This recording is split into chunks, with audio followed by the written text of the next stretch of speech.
Hi welcome to my channel Jaya beyond. ನಾನು ಒಂದು 6-7 ವರ್ಷದ ಹಿಂದೆ ವೀಟಾ ಕ್ಲಾಸ್ಗೆ ಹೋಗ್ತಾಯಿದ್ದೆ. ಅದು ಸ್ಪೋಕನ್ ಇಂಗ್ಲೀಷ್ ಕ್ಲಾಸು. ಆ ಕ್ಲಾಸಲ್ಲಿ ಎಂಡ್ ಡೇ ನಿಮ್ಮ ಅನುಭವಗಳನ್ನ ಲೈಫಲ್ಲಿ ನಡೆದಂಥ ನಿಮ್ಮ ಅನುಭವಗಳನ್ನ ಹೇಳಿ ಒಂದು 10 ನಿಮಿಷ ಎಲ್ಲರಿಗೂ ಟೈಮ್ ಕೊಟ್ಟರು. ನಿಮ್ಮ ಸ್ವಂತ ಅನುಭವಗಳಲ್ಲಿ ಒಂದು ಹುಡುಗಿ ಹೇಳಿದ ಕಥೆನ ನಾನು ನಿಮಗೆ ಹೇಳ್ತೀನಿ. ಸ್ವಲ್ಪ ದಿನ ಆಗಿತ್ತು ಅನಿಸುತ್ತೆ, ಅಂದರೆ ಮದುವೆ ಆಗಿ ಕೆಲವೇ ವರ್ಷಗಳಾಗಿತ್ತು, ಮಕ್ಕಳಿರಲಿಲ್ಲ.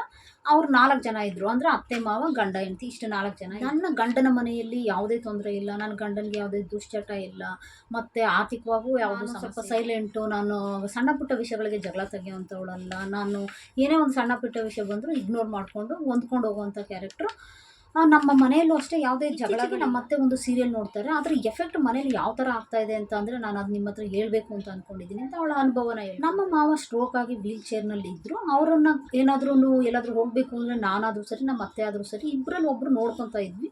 ಎಲ್ಲಾದರೂ ಕರ್ಕೊಂಡು ಹೋಗೋದು, ಊಟ ಕೊಡೋದು, ಈ ಥರ ಅವ್ರ ಕೆಲಸನ ಎಲ್ಲರೂ ಶೇರ್ ಮಾಡ್ಕೊಂಡು ಸೀರಿಯಲ್ನಲ್ಲಿ ಸೊಸೆ ಯಾವ ಥರ ಇದ್ದರು ಅಂದರೆ ಸ್ವಲ್ಪ ಕ್ರೂರಿ ಆಗಿದ್ದು. ಆ ಮಾವನೋ ಅತ್ತೆನೋ ಯಾರೋ ವೀಲ್ ಚೇರ್ನಲ್ಲಿ ಇದ್ರಂತೆ, ಅಂದರೆ ಆ ಸೀರಿಯಲ್ನಲ್ಲಿ ಇದ್ದಂತಹ ಮಾವನೋ ಅಥವಾ ಅತ್ತೆಗೋ ಆ ವೀಲ್ ಚೇರ್ನಿಂದ ಬಿಡಿಸಿ ಸಾಯಿಸಬೇಕು ಅನ್ನೋ ಪ್ರಯತ್ನಗಳನ್ನ ಮಾಡೋದು, ಅಥವಾ ಊಟಕ್ಕೆ ವಿಷ ಹಾಕಿ ಸಾಯಿಸುವಂಥ ಪ್ರಯತ್ನಗಳು ಮಾಡೋದು, ಈ ಥರ ಕ್ರೂರವಾಗಿತ್ತು. ಈ ಕಥೆಗಳನ್ನು ನಮ್ಮ ಅತ್ತೆ ಡೈಲಿ ನೋಡಿ ಅವ್ರಿಗೆ ಯಾವ ಥರ ಮೆಂಟಲಿ ಎಫೆಕ್ಟ್ ಆಗಿದೆ ಅಂತಂದರೆ, ಅವರು ಇಷ್ಟು ದಿನ ನನಗೆ ಅಷ್ಟು ಕೆಲಸಗಳನ್ನ ಶೇರ್ ಮಾಡ್ಕೋತಾ ಇದ್ದವರು ಇತ್ತೀಚೆಗೆ ನಾನು ವೀಲ್ ಚೇರ್ನಲ್ಲಿ ಕರ್ಕೊಂಡು ಹೋಗಿ ಬಿಡ್ತಾಯಿಲ್ಲ, ಸ್ವಲ್ಪ ಅನುಮಾನ ಪಡೋಕ್ಕೆ ಸ್ಟಾರ್ಟ್ ಮಾಡ್ತಾರೆ. ನಾನು ಹಿಡ್ಕೊಂಡು ಹೋಗ್ಬಿಡಲ್ಲ, ಇಲ್ಲ ಬಿಡು ನಾನೇ ಮಾಡ್ತೀನಿ ಅಂತ ಬಲವಂತವಾಗಿ ನನ್ನಿಂದ ಕೆಲಸನ ತಪ್ಪಿಸಿ ತಾವು ಮಾಡ್ತಾರೆ. ಮತ್ತು ಊಟ ಕೂಡ ಇಷ್ಟು ದಿನ ಇಬ್ಬರು ಶೇರ್ ಮಾಡ್ಕೊತಾ ಇದ್ವಿ. ಅಡುಗೆ ಕೂಡ ನೀನೇ ಮಾಡು ನಾನೇ ಮಾಡು ಅಂತ ಏನಿಲ್ಲ, ಅಡುಗೆ ಕೂಡ ನಾವು ಯಾರು ಫ್ರೀ ಇರ್ತೀವೋ ಅದು ಅವ್ರು ಮಾಡ್ಕೊತಾ ಇದ್ವಿ. ಈಗ ಅಡುಗೆ ಕೂಡ ನನಗೆ ಮಾಡೋಕ್ಕೆ ಬಿಡಲ್ಲ, ನಾನೇ ಅಡುಗೆ ಮಾಡ್ತೀನಿ ಅಂತ ತಾವೇ ಅಡುಗೆ ಮಾಡೋಕ್ಕೆ ಸ್ಟಾರ್ಟ್ ಮಾಡಿದ್ದಾರೆ. ಈ ಥರ ಅನುಮಾನಗಳು ಪಡ್ತಾ ಇದ್ದಾರೆ ನನ್ನ ಮೇಲೆ. ಸೀರಿಯಲ್ ಎಫೆಕ್ಟ್ ಈ ಥರ ಆಗ್ತಾಯಿದೆ ನಮ್ಮ ಮನೆಯಲ್ಲಿ ಅಂತ ಹೇಳಿ ನನ್ನ ನೈಬರ್ಸ್ ಒಬ್ಬರು ಹೇಳ್ತಾಯಿದ್ರು, ಈ ಪುಟ್ಟಕ್ಕನ ಮಕ್ಕಳು ಸೀರಿಯಲ್ನ ನಮ್ಮ ಅತ್ತೆ ನೋಡ್ತಾಯಿದ್ರು. ನಮ್ಮ ಅತ್ತೆ ನೋಡುವಾಗ ಅಲ್ಲಿ ನಮ್ಮ ಮನೆಯಲ್ಲಿ ಯಾವ ಥರ ಕ್ಯಾರೆಕ್ಟರ್ ಅಂದರೆ, ನಾನು ಸ್ವಲ್ಪ ಕ್ಲೀನು ಮತ್ತು ಅವ್ರು ಸ್ವಲ್ಪ ಕೊಳಕಾಗಿ ನಡ್ಕೊತಾರೆ. ನಮ್ಮ ಅತ್ತೆ ಆದರೂ ಸ್ವಲ್ಪ ಕೊಳಕಾಗಿ ನಡ್ಕೊತಾರೆ.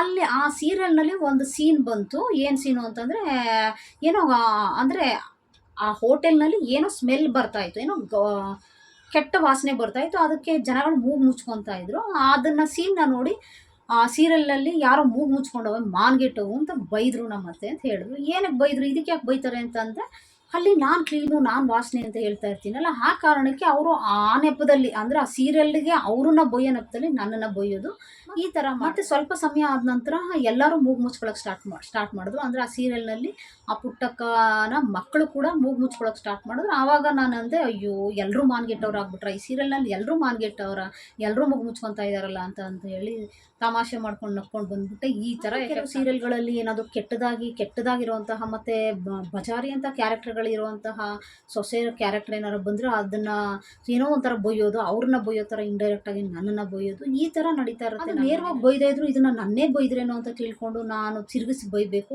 ಆ ಥರ ಮನಸ್ಸಿಗೆ ಕೋಪನ ತರಿಸ್ತಾರೆ. ಕೆಲವು ಸೀರಿಯಲ್ಗಳು ಈ ಥರ ಮನೆಯಲ್ಲಿ ನಮಗೆ ಜಗಳಗಳನ್ನ ಕೆಲವು ಸೀರಿಯಲ್ಗಳು ಮನೆಗಳಲ್ಲಿ ಜಗಳಕ್ಕೆ ಕಾರಣ ಆಗ್ತಾಯಿದೆ. ನಮ್ಮ ಮನೆಯಲ್ಲಿ ಇರೋದು ಸಾಲದೆ ಕಾರಣಗಳು ಈ ಸೀರಿಯಲ್ನಿಂದನೂ ಕಾರಣಗಳನ್ನ ಹುಡ್ಕೊಂಡು ನಾವು ಜಗಳ ಆಡೋ ಥರ ಮನೆಯಲ್ಲಿ ಪರಿಸ್ಥಿತಿ. ಕೆಟ್ಟ ಕ್ಯಾರೆಕ್ಟರ್ಗಳೇನಾದರೂ ಇದ್ದರೆ, ಸೊಸೆರು ಏನಾದ್ರು ಕೆಟ್ಟ ಕ್ಯಾರೆಕ್ಟರ್ಗಳೇನಾದ್ರು ಬಂದುಬಿಟ್ರೆ ಅವರು ನನ್ನ ಇಂಡೈರೆಕ್ಟಾಗಿ ಅವಳೇ ಹರ್ಟ್ ಆಗಬೇಕು ಆ ಥರ ಬೈತಾ ಇರ್ತಾರೆ. ಇವರೇನು ಅಲ್ಲಿ ಸೀರಿಯಲ್ಗೆ ಬೈತಾ ಇದ್ದಾರೆ, ನನಗೆ ಬೈತಾ ಇದ್ದಾರೆ, ಯಾಕೆ ಬಾಯಿ ಮುಚ್ಕೊಂಡು ನೋಡ್ತಾ ಇಲ್ಲ ಇವರು ಅಂತ ನಾನು ಜಗಳ ತೆಗಿಬೇಕು. ಆ ಥರ ಯಾವ ಸೀರಿಯಲ್ ಹುಡ್ಕೊಂಡ್ರೂ ಅತ್ತೆ ಸೊಸೆ ಜಗಳನೋ, ಇಲ್ಲ ಅಣ್ಣ ತಮ್ಮದ ಆಸ್ತಿ ಜಗಳನೋ, ಯಾವುದೋ ಹುಡುಗಿಗೋಸ್ಕರ ಜಗಳನೋ, ಬರೀ ಇಂಥದ್ದೇ. ಸೀತಾರಾಮವ್ರದ್ದು ಕಥೆಗಳು ಕೇಳಿದ್ರೆ, ಸಂಭಾಷಣೆ ಕೇಳಿದ್ರೆ ಇನ್ನೂ ಕೇಳಬೇಕು ಅನಿಸುತ್ತೆ. ಎಷ್ಟು ತರ್ಕಬದ್ಧವಾಗಿರುತ್ತೆ. ಒಂದು ವ್ಯಕ್ತಿನ ಟೀಕೆ ಮಾಡಬೇಕು ಅಂದರೆ ಎಷ್ಟು ಮೆಚ್ಯೂರ್ಡಾಗಿ ಮಾಡ್ತಾರೆ ಅಂದರೆ, ಆ ಸೀರಿಯಲ್ಗಳನ್ನ ನೋಡೋದು ಒಂಥರ ಖುಷಿ ಅನಿಸುತ್ತೆ. ಯಾರ ಬಗ್ಗೆನೂ ಈ ಥರ ಕೆಟ್ಟ ಅಭಿಪ್ರಾಯ ಬೀರಬೇಕು ಆ ಥರ ಕಥೆಗಳು ಯಾವುದೇ ಸೀರಿಯಲ್ ತೊಗೊಂಡ್ರೆ ಇಷ್ಟೊಂದು ನೆಗೆಟಿವ್ ಇಂಪ್ಯಾಕ್ಟ್ ಮಾಡಲ್ಲ. ತುಂಬ ಖುಷಿ ಅನಿಸುತ್ತೆ ಆ ಸೀರಿಯಲ್ಗಳು ನೋಡಿದ್ರೆ. ಸಂಭಾಷಣೆ ನೆಗೆಟಿವ್ ಸೀರಿಯಲ್ಗಳಿಂದ ನಮ್ಮ ಮನಸ್ಸಿಗೆ, ನಮ್ಮ ಮನೆ ಮೇಲೆ ಏನೋ ಎಫೆಕ್ಟ್ ಆಗ್ತಾ ಇದೆ ಅಂತಂದರೆ ಅದನ್ನು ಆದಷ್ಟು ಕಡಿಮೆ ಮಾಡೋದೇ ಆಗಿರಲಿ. ಯಾವುದೋ ಒಂದು ಸೀರಿಯಲ್ನ ನೋಡಿ ನನಗೆ ಇನ್ನೊಬ್ಬರ ಮೇಲೆ ನೆಗೆಟಿವ್ ಭಾವನೆಗಳು ಬರ್ತಾ ಇದೆ ಅಂತಂದರೆ